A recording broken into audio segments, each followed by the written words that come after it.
I love being in an international city. I enjoy going for a walk, cycling, going for a coffee, getting an ice cream, meeting people from all around the world. I just love that. When I first came to Jesus, I was incredibly shy, but he changed me.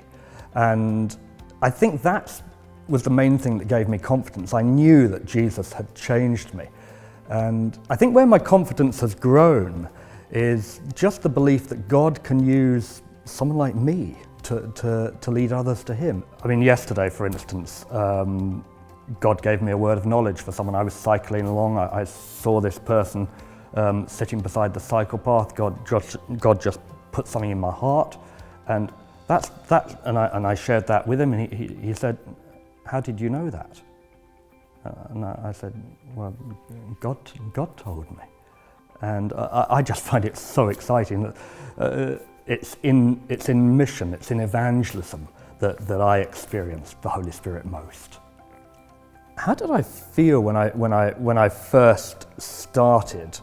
I felt very nervous. I was scared stiff. I didn't really know what to say. It felt a bit clunky, but I just told people I'd become a Christian. I think what helped me was just practice. I just kept doing that. Yeah, when there was opportunity, when I saw that someone was open, I would continue to speak about Jesus, and the Holy Spirit just helped me in that confidence. My go-to is really telling others my story, how Jesus changed me, and so I would ask people, "Can I very briefly tell you my story?" And then in under a minute, I would speak about how Jesus changed my life. I would include that he rose from the dead. And then at the end, after about a minute, I would ask the person, "What do you think about that?" Some people, they're interested, but they don't know what question to ask. And so I just asked them, "What do you think about that?" And that often leads to a conversation about Jesus. We really are the experts in our own story. And it's something that we can get good at. Just telling our own story in 40 seconds, 60 seconds, that's what I do. In terms of when people react negatively, they're not really reacting to me. They're reacting to the message of Jesus. I'm just his ambassador. I'm just delivering his message.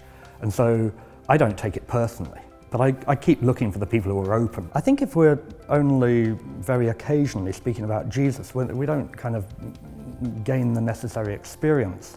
And one thing I did, I went out with someone who spoke about Jesus as a lifestyle, and I said, "Could I just kind of come alongside you a few times?"